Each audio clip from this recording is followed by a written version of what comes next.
worldwide, can you hear this?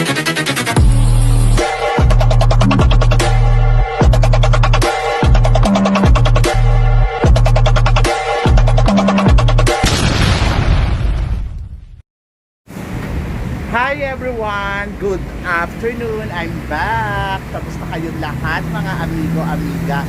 So ngayon nandito tayo sa Grill Salt Grill. Pangarap kasi namin kumain dito nino kasi nga bukod doon sa mura, ang dami talaga kumakain dito, pero napakaswerte namin kasi today is weekend pero walang tao. Una kaming kakain. So tara, pumasok tayo sa loob at tignan natin kung ano ang meron at kung ano ang makakain dito. Actually mura lang siya, $2.99 plus $2.19 kung wala kang pera, charot. So ayan na, so pasok na ako sa loob, chika na lang tayo later, bye.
Guys, tapos na kami kumain.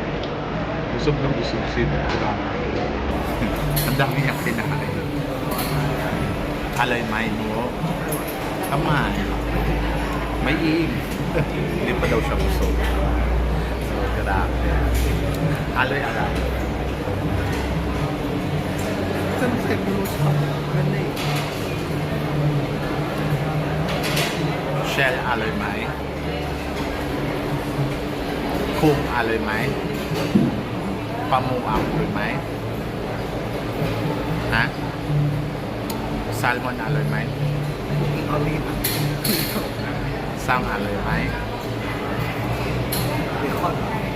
Ha?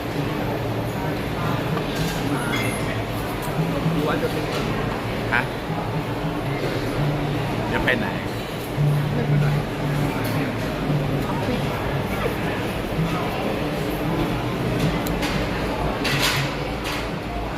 Imay.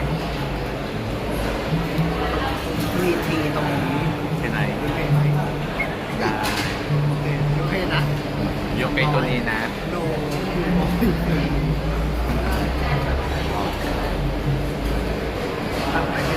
So yun guys, nabusog ako ng bonggang-bongga.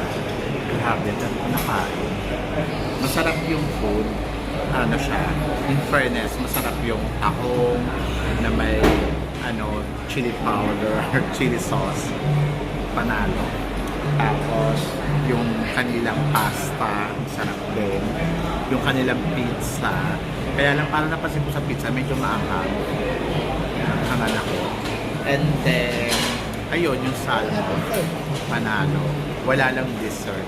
219. Tapos, mag-a-add ka ng 75 kung gusto mo ng dessert.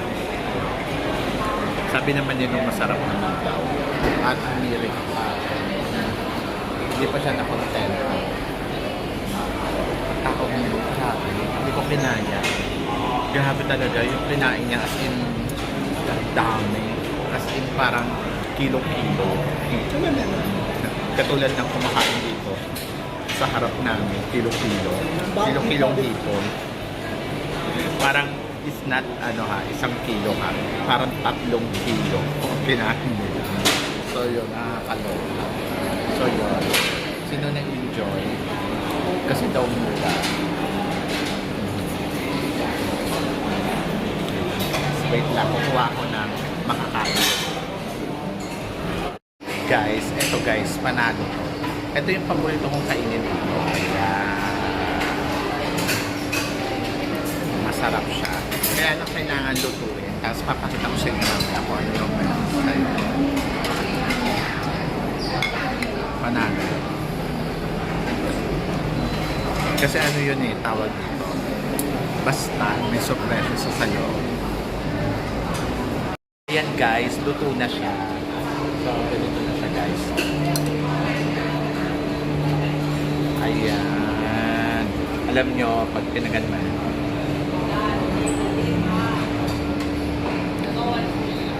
Meron siyang cheese sa loob. Tapos ang lasa niya, parang siyang tofu.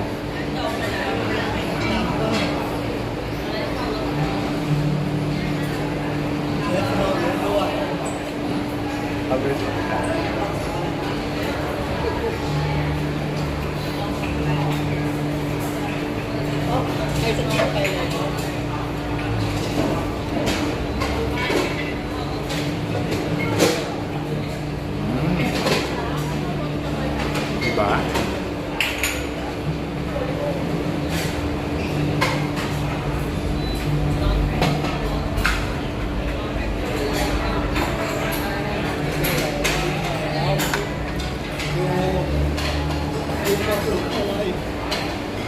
Binigay ko sa kayo. Kain mo na.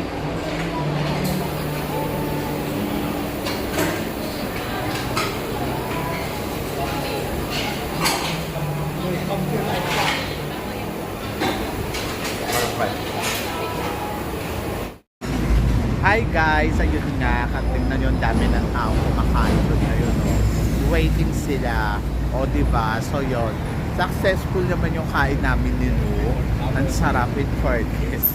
So yun. So nagustuhan ko yung anong tawag dito. Ayun nga, yung may cheese sa loob. Tapos yung mga takong nila, lalaki in fairness. Ganun kalalaki talaga. Plus, grabe. Ang linis ng loob. Tapos, ang binayaran namin, dalawa kami, ang each is 219. Pero syempre may mga add-add pa. Ang ang comment ko lang, wala silang dessert. Pero yung food panalo. Kaya lang kasi parang feeling ko kapag nag-add na sila ng dessert, parang over. Kasi minsan sa ibang restaurant na ganyan, siguro provide ka 299. Pero kasama na yung dessert. So parang okay na yun sa 299. Kasi talagang lahat na. Wings, dessert. Ito 219 kuno. Tapos hindi pa kasama yung dessert. Mag-a-add ka pa sa dessert. So medyo hassle. But in total suma, nabusog ako ng bongga-bongga. Ayun, panalo naman. Saka sulit. Kung babalik pa ako dyan, siguro hindi. Kasi pag bumalik ka, ganun pa rin naman yung kakainin mo. Eh di mag-discover ka na lang ng iba. At least na-experience mo na, di ba? Siguro kung babalik ako dyan, kasi meron kasi category na barbecue naman siya. Parang yun, gusto ko yung matry. Kasi kanina may nakita ko parang lechon. Tapos free drinks. Ano siya, yung drinks niya is alcohol. So yeah. Anyway, basta nabusog si No at happy siya. Happy na rin ako. Are you happy? Yes. Come here. I want to talk to you something.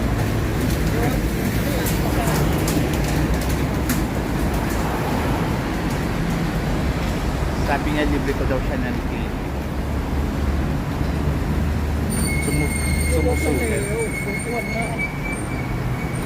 Ay, busog na busog ako.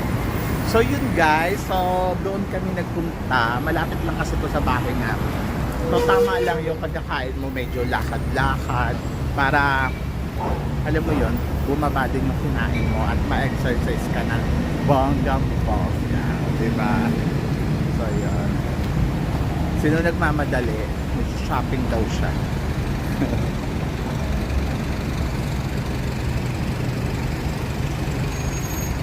Ay nako. Ako naman, hindi ako sasama kasi may gagawin pa ako. Gagawa ko lesson plan. Sino na lang yung aalis. Bukas ako, baka magsimba. Kasi nakakatamad naman guys. Ang init-init. Tsaka hindi okay lang naman na mag-stay sa bahay kasi marami pa naman time. Not only today, for the next time. Pwede naman ako mag-shopping kasi bakasyon na namin. Kailangan ko muna gawin yung mga dapat gawin. So, uuwi na ako sa bahay. Ha? Okay, take care na. Okay. Take care na. Oh. Okay. So, yun. So, mauna na daw siya umalis. Hindi na naman buhay namin dalawa dito. Kung may gusto siyang puntahan or gawin, napabayaan ko. Kasi naman, tagal na namin doon. Siguro 12 years na. Ganun nakatagal. So, saka sino mabait naman yan. Hindi namang ano yan. Pagkakatiwalaan naman yan ng popo. Ako nga may mga scratches sa school eh. O diba, alam niya. Hindi naman siya nagagalit. Pinabanggit ko naman sa kanya si teacher. Kasi alam niya hindi ko naman jojoa. Or hindi ko naman uwi sa bahay na. Kaya okay lang sa kanya. Kasi normal lang naman daw na magkagusto. Pero as long daw na alam mo yung limit. So yun guys, so hanggang dito na lang. At ako'y uuwi na ng bonggang-bongga. Magmo-motorcycle kasi ako guys. Kaya adios. Hanggang sa muli natin tsikahan. Paalam.